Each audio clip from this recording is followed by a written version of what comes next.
Buenos días, Frances. Como una de las académicas más reconocidas en estudios latinos, ¿nos puedes decir cómo el concepto de transnacional se relaciona con tu trabajo?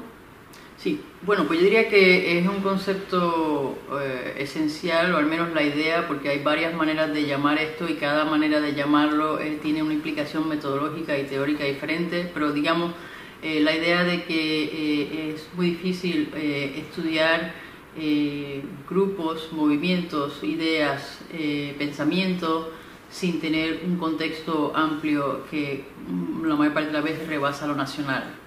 Entonces, digamos, mi trabajo sobre inmigrantes latinos a los Estados Unidos o el impacto de los latinos dentro de la Constitución Nacional de los Estados Unidos, que diríamos que mucha gente lo puede abordar como un asunto puramente nacional de los Estados Unidos, a mí me resulta imposible hacerlo de esa manera. Tienes que ampliar el marco, no solamente para ver la dinámica y la relación entre Estados Unidos y otra región, sino cómo esas dinámicas a su vez están contextualizadas en unas más amplias que abordan muchas veces gran parte del globo, ¿no?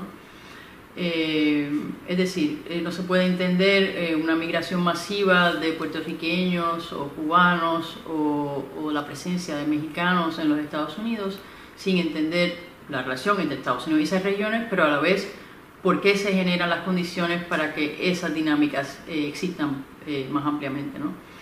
Y entonces en el caso de mi trabajo con los afrolatinos, pues de entrada, digamos, que todos los procesos que van a la constitución de esa identidad o que aparezca o se emerja esa posibilidad son procesos transnacionales. Digamos, la esclavización de un grupo de personas que vienen de una cierta región del planeta, traídas a otras regiones del planeta, donde las fronteras nacionales que vemos ahora todavía no estaban constituidas y incluían la presencia de varios imperios europeos, indígenas de las Américas y ahora pues poblaciones africanas traídas. O sea, es imposible abordar o entender esos procesos si los miras desde una óptica puramente nacional, de cualquier óptica nacional, ya sea de un país africano o de un país caribeño o de un país Estados Unidos o norteamericano. Entonces, en el caso particular de Schomburg, yo creo que él entiende muy temprano que es también imposible narrar la historia afrodiaspórica sin entenderla a su vez como una historia global. Y eso se refleja en las estrategias de colección. Por ejemplo, él coleccionaba en múltiples idiomas, coleccionaba de todas partes del mundo materiales, o sea que no reconocía la cuestión de fronteras nacionales como un marco teórico o metodológico para hacer el trabajo. Y en sus escritos intenta claramente vincular distintas experiencias afrodiaspóricas a través de estrategias de cómo presenta el trabajo a distintos públicos y de qué habla, ¿no? O sea que, por ejemplo, escribe sobre negros europeos, negros caribeños y le presenta ese trabajo en inglés a un público angloparlante. O sea, en toda esa tarea, digamos, él está pensando lo afrodiaspórico en términos mucho más amplios que en lo nacional. Y desde tu experiencia personal en la academia, ¿cuál es el impacto de la división entre diferentes disciplinas para el estudio de lo transnacional? Fatal. Bueno, yo creo que una de las frustraciones es que yo pienso que muchos académicos reconocemos y sabemos que la manera que la universidad está organizada va en contra de la producción investigativa misma, ¿no? Que la división en departamentos por disciplinas que no se comunican, o ese es el entrenamiento que le damos a los estudiantes graduados, yo creo que conspira en contra de producir el trabajo más complejo posible, ¿no?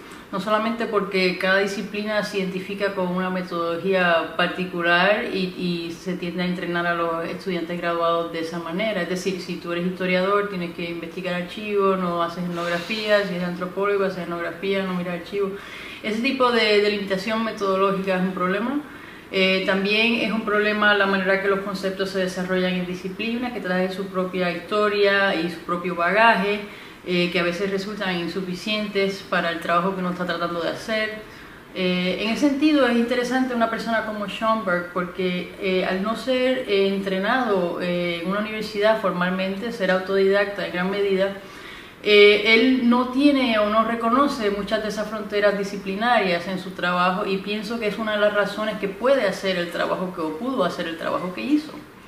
Entonces, en mi propia producción, porque aparte de yo pues tener grados en distintas disciplinas, también trabajo con distintos materiales, o sea, produzco cine, escribo para distintos tipos de públicos y medios.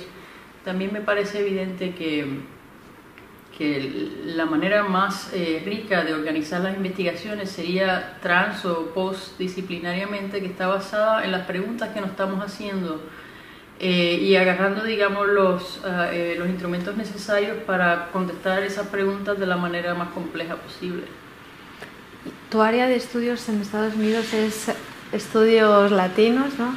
Sí, supongo que gran parte de mi trabajo bueno, en Estados Unidos lo que pasa es que hay una proliferación de estudios o trans o post, dependiendo cómo la gente habita el espacio, disciplinarios, que han ido proliferando a través de las últimas décadas. Entonces, por ejemplo, digamos que cada vez que hay unas nuevas preguntas y la gente se agrupa alrededor de ellas, pues le llaman studies o lo que sea, ¿no? X Studies, y es una manera precisamente de mantener una cierta agilidad conceptual. Entonces mi trabajo diría que se vería como Latino Studies, el trabajo que hago con latinos, pero ahora hay este nuevo campo Afro-Latino Studies, o sea, por ejemplo, el trabajo de Schomburg tal vez se vería como más centralmente en ese campo. Y hay otro tipo de trabajo que yo hago al cual cierta óptica se miraría como Caribbean Studies. Pero por el mismo término de Caribbean, Latino, etcétera, te señala que estos son estudios que utilizan múltiples referentes teóricos y metodológicos. Muchas gracias.